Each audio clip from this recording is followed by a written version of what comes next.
அழகா ஆள் வச்சு அடிச்சிருக்கான். இப்ப நான் புரியாம கொஞ்ச நேரம் அமைதியா இருங்க. அமைதியாருன்னு சொல்லிட்டேன். பரந்தாமன் வேண்டாம். என்ன வேணாம்? நான் இதெல்லாம் வேணும்னு தானே பண்றேன். அப்புறம் எதுக்கு இங்க வந்து வெட்டியா பேசிட்டு நிக்கிற? ரொம்ப பேசாதீங்க பரந்தாமன். என்ன பத்தி உங்களுக்கு தெரியாது. என்ன தெரியாது? நீ என்ன சொன்னாலும் சரி, அந்த வீட்டை உன்னை கட்ட விட மாட்டேன். கோர்ட்டு கேஸ்னு உன்னை வருஷ கணக்குல அலைய விடுறனா இல்லையான்னு பாரு. ஓ, அந்த அளவுக்கு ஆயிடுச்சா? போனா போகுதுன்னு பொறுத்து போனா என்ன கிள்ளு கீரை நினைச்சிட்டியா?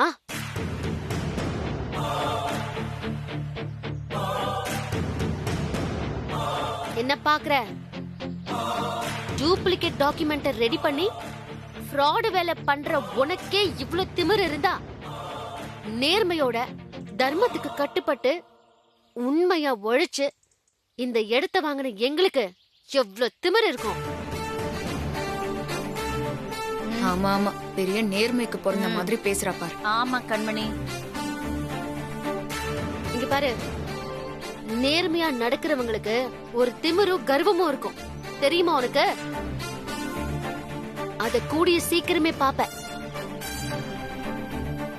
இப்போ நான் சவால் விடுறேன், கேட்டுக்கோ. அந்த இடம் என்னோடதுதான். நீதான் ஃப்ராடுன்னு நிரூபிச்சு உன்னை உள்ள தூக்கி போட்டுட்டு அந்த இடத்துலயே நான் வீட்டை கட்டி இந்த ஊர்லயே பெரிய வீடுன்னு பேரை வாங்கி கிரகப்பிரவேசம் நடத்தி மொத்த குடும்பமும் அதுல குடியேறுவோம். உன்னால ஆனது பாத்துக்கோ. குடியேறுவ. நான் இருக்கிற வரைக்கும் அது நடக்கவே நடக்காது. உன் கண்ணு முன்னாடியே அது நடக்கும். அதையும் பார்க்கலாம். வாங்க மாமா போலாம்.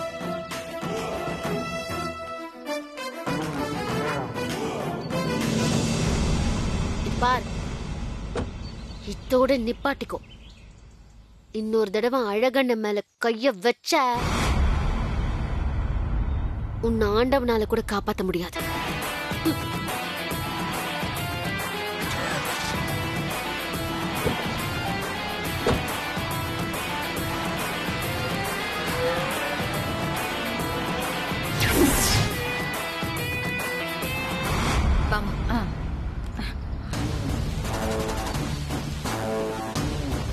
என்கிட்டயே அவ சவால் விடுறா. வீடு கட்டியிருப்பேன், விடுவேனா அவளை? பதறி போய் வந்திருக்காங்கல்ல, இதே மாதிரி டெய்லி ஒரு குடைச்சல் கொடுத்து ஐயோ சாமி அந்த இடமே வேண்டான்னு சொல்ற மாதிரி கதர் அடிக்கிறேன் பார் கண்மணி அவளை. அதை விட ஒரு பெரிய மேட்டர் சிக்கிருக்கு. இப்போ இனியனும் ராசாத்தியும் போட்டாங்களே ஒரு சீனு, அதை நான் ஃபுல்லா வீடியோ எடுத்துட்டேன். அதை வச்சு நான் ஒரு காய் நகர்த்தி இந்த ஜென்மத்துல அவ வீட்டை கட்டி முடிக்காதபடி ஒரு வேலை செய்யறேன் பாருங்க.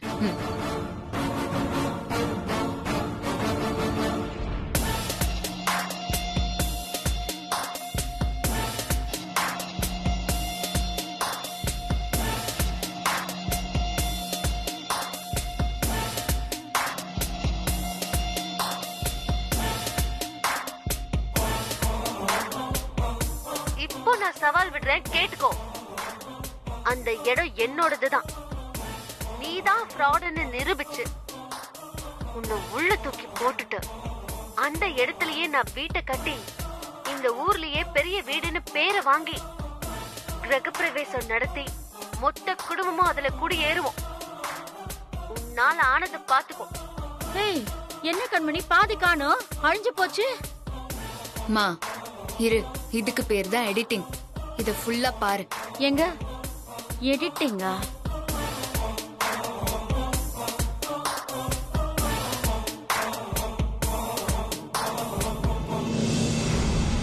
இப்போ நான் சவால் விடுறேன், கேட்டுக்கோ. அந்த இடம் என்னோடதுதான். நீதான் ஃப்ராடுன்னு நிரூபிச்சு உன்னை உள்ள தூக்கி போட்டுட்டு அந்த இடத்துலயே நான் வீட்டை கட்டி இந்த ஊர்லயே பெரிய வீடுன்னு பேரை வாங்கி கிரகப்பிரவேசம் நடத்தி மொத்த குடும்பமும் அதுல குடியேறுவோம். உன்னால ஆனது பாத்துக்கோ. ஏன் கண்மணி இப்படி எல்லாத்தையுமே கட் பண்ணிட்ட? இது என்ன புது படமா? எல்லா சீனையும் விடாம போட்டு காமிக்கிறதுக்கு நீ வேற. ஏன் கண்மணி திட்டுற? மா இந்த ஃபுல் வீடியோவையும் என் மாமியார் கிட்ட காட்டக்கூடாது. அப்புறம் பரந்தாமன் பிரச்சனை எல்லாம் தெரிஞ்சிடும். நம்மளோட டார்கெட் என்ன? என் அத்தைக்கு ராசாத்தி மேல இருக்கிற சின்ன சாஃப்ட் கார்னரை உடைக்கிறது தான். அதுக்கு இது மட்டும் போதும். சூப்பர் கண்மணி. ஆமாம்மா, ஊருக்குள்ள இப்படிதான் ராசாத்தி சவால் விட்டுட்டு தெரியறான்னு என் அத்தைக்கு தெரியணும். அப்பதான் பழையபடி என் மாமியார ராசாத்திக்கு எதிரா திருப்ப முடியும். இதெல்லாம் நடக்குமாடி? அதெல்லாம் நடக்கும், நீ வேணா பாரு. முன்னாடி எப்படி ராசாத்திய கண்டாலே வேப்பங்காய பார்த்தா மாதிரி என் மாமியார் இருப்பாங்களோ அதே மாதிரி கொஞ்சம் கொஞ்சமா மாத்திடலாம். நீ வா. ஆ,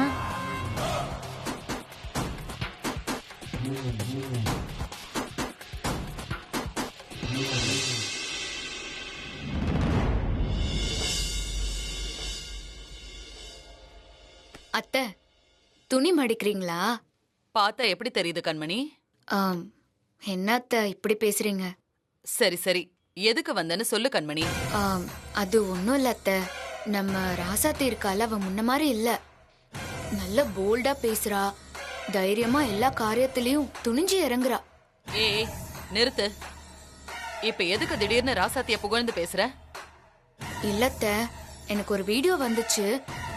அதுல ராசாத்தி என்ன போல்டா பேசிருக்கான்னு நீங்களே பாருங்க அத்தை. என்ன சொல்ற? அப்படி என்ன வீடியோ காட்டு பார்க்கலாம். அதை காட்டதானே நாங்க வந்திருக்கோம். அத்தை, நீங்க வீடியோவை பாருங்களேன்.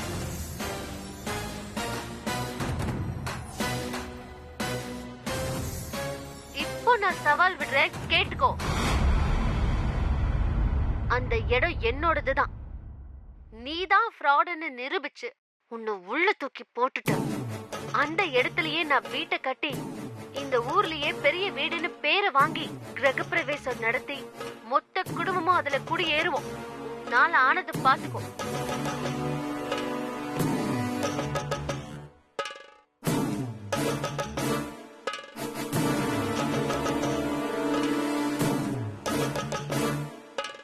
ராசாத்தி ஏன் இப்படி எல்லாம் பேசுறா?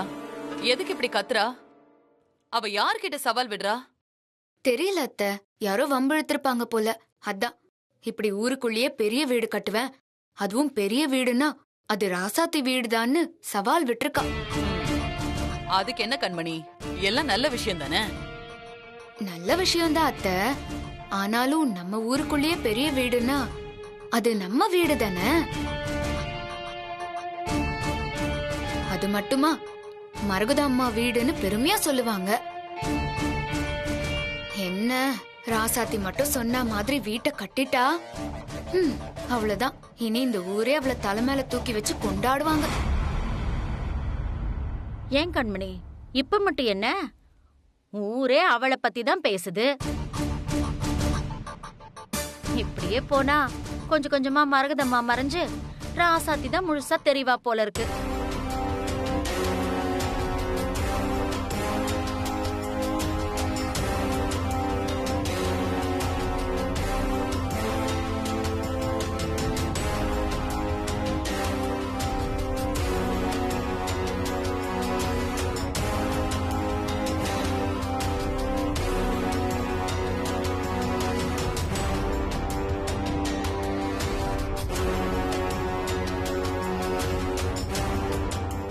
நீ சும்மா இருமா.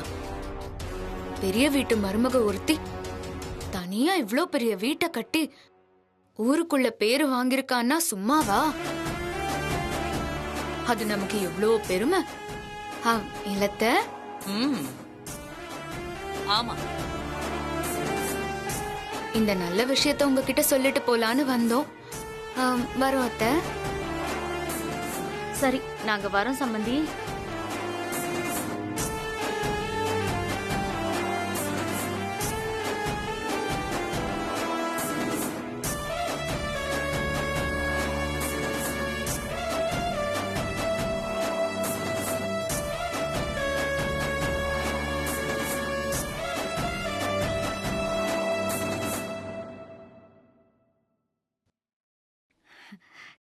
கண்மணி, உன் கணிப்பு ரொம்ப கரெக்டடி. உன் மாமியா நிக்கிற போஸே சரியில்லை. எப்படியும் அந்த குண்டச்சிக்கும் இவளுக்கும் மோதல் ஆரம்பிச்சிரும்.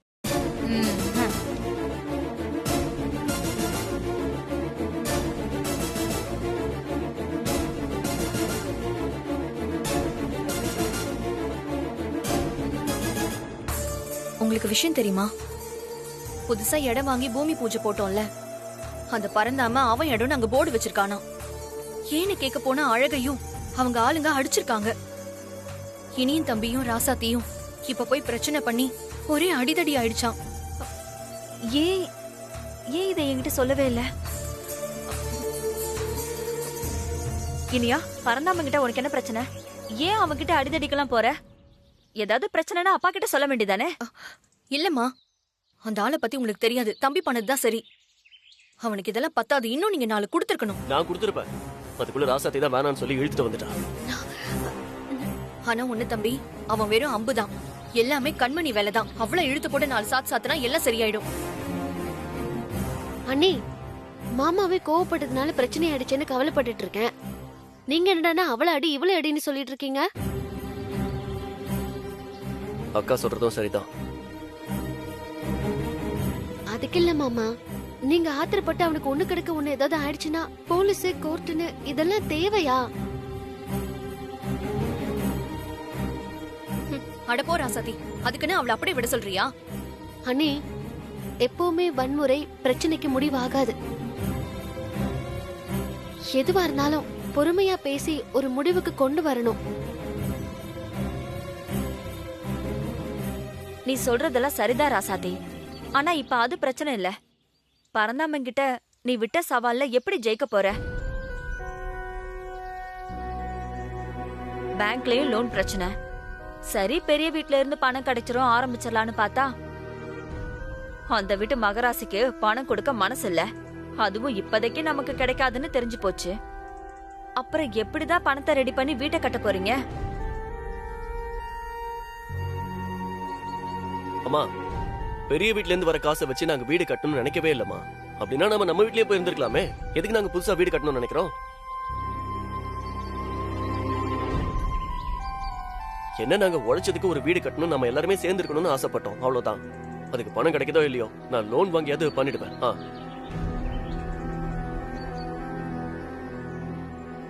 ஆமா அத்தை, எல்லாத்தையும் நாங்க பாத்துக்கிறோம். நம்ம யாருக்கும் எந்த துரோகமும் பண்ணல. கடவுள் நம்மள கைவிட மாட்டாரு. கடவுள் கைவிட மாட்டாருதான். இருந்தாலும் பூமி பூஜை போட்டு ரொம்ப நாள் நாம ஆரம்பிக்காம இருந்தோம்னா ஊர்ல 4 பேர் 4 விதமா பேசுவாங்க. அது மட்டும் இல்ல, எந்த விஷயத்தையும் சூட்டோட செஞ்சு முடிச்சிடணும்னு சொல்லுவாங்க. ஆற போட்டா அது சரியா வராது. ஆமா அத்தை, எனக்கும் புரியுது. விடுங்க, பாத்துக்கலாம். அது இல்லடா, நீங்க எது செஞ்சாலும் தடங்களா வந்துகிட்டே இருக்கே, அத நினைச்சாதான் கொஞ்சம் மனசுக்கு வருத்தமா இருக்கு. நானும் அததான் நினைச்சேன். இப்படி தடங்களா வந்தா வீட்ல ஏதாவது பூஜை பண்ணி சாமி கும்பிட்டா அந்த தடங்கள் எல்லாம் காணாம போயிடும்னு சொல்லுவாங்க. பொன்னி சொல்றதும் சரிதான். ஆனா என்னைக்கு அந்த பூஜை பண்றது? வர வெள்ளிக்கிழமை ரொம்ப நல்ல நாள். வரலட்சுமி நோன்பு வேற. அன்னைக்கே நம்ம வீட்ல ஒரு பூஜைக்கு ஏற்பாடு பண்ணிடலாம். சுமங்கலி பூஜை வேற. அதனால நாம அந்த பூஜை பண்ணோம்னா எல்லா பிரச்சனையும் சரியாயிடும்.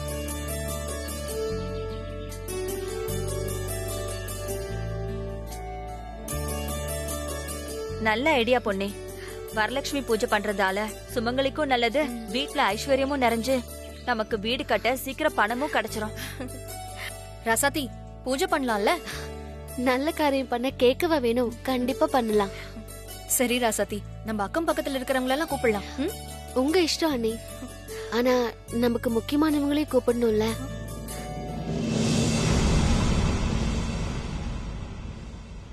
இல்ல, நம்ம குடும்பத்துல பாதி பேரு பெரிய வீட்டுல இருக்காங்க. அவங்களையும் கூப்பிட்டு பண்ணாதானே பூஜை சிறப்பா இருக்கும்.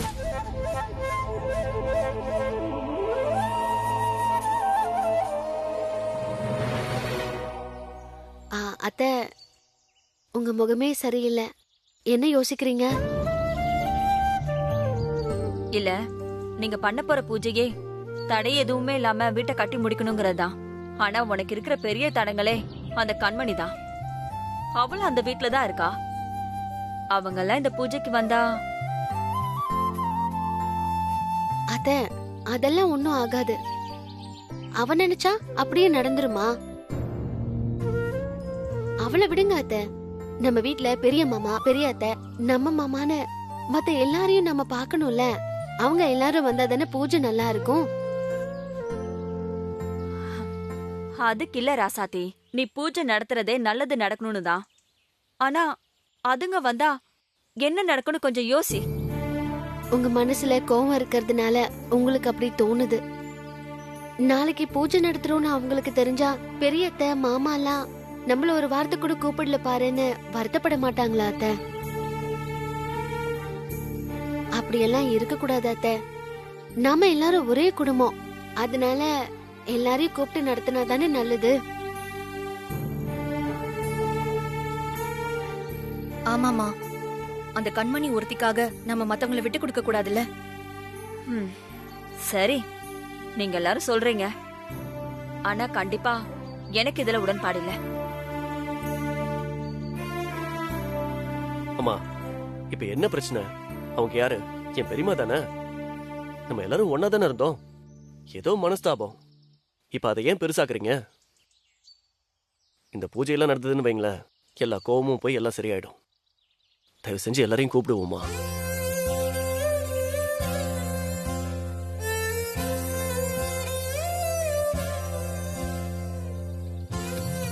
சரி, எல்லாரும் சொல்றீங்க. எது எப்படியோ உங்களுக்கு நல்லது நடந்துச்சுன்னா அதுவே போதும். ஆனா ஒண்ணு, எனக்கு இதுல துளி கூட இஷ்டம் இல்ல. உங்களுக்காக சம்மதிக்கிறேன். என்னால எந்த பிரச்சனையும் வராது. உங்க இஷ்டம் போல பண்ணுங்க.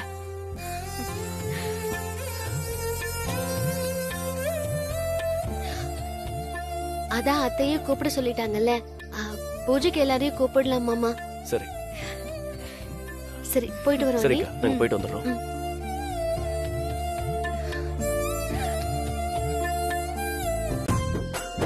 பாய்ங்க. அம்மா, அண்ணி வந்திருக்காங்க.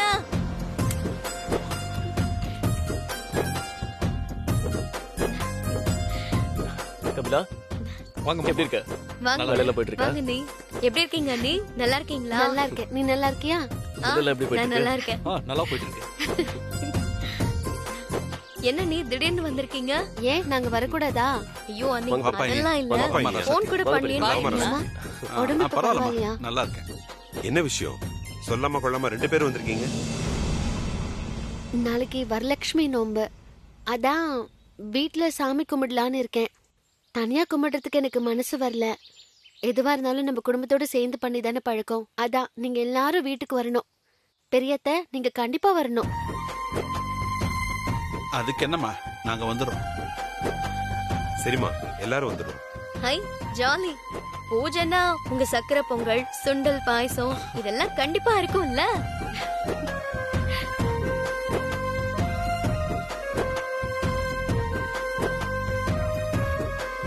புனிதா, அப்ப நீ சாமி கும்பிட போல. ரெண்டுக்கும் சேர்த்துதான். பெரியமா, என்னாச்சு உங்களுக்கு? எல்லாருமே ஃபங்க்ஷனுக்கு வரேன்னு ஆரவாரமா பேசிட்டு இருக்காங்க. நீங்க எதுவுமே சொல்லாம அப்படியே நிக்கிறீங்க. இல்ல இனியா, எனக்கு ஒண்ணும் பிரச்சனை இல்ல. நான் வரதுக்கு என்ன, நான் வந்துருவேன். ஆனா ஆனா என்னாச்சு? அங்க நான் வரத மங்கை எப்படி எடுத்துக்குவான்னு தெரியல.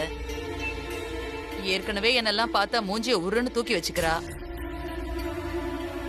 அதெல்லாம் ஒரு பிரச்சனையும் இல்ல அத்தை. நான் மங்காத்த கிட்ட சொல்லிட்டு தான் வந்தேன். எல்லாரும் வருவாங்க, எல்லாரும் சேர்ந்துதான் பண்ணணும்னு பேசிட்டு வந்திருக்கோம். அதனால எல்லாரும் வரணும். ஒரே குடும்பமா சேர்ந்துதான் பூஜை பண்ணணும்.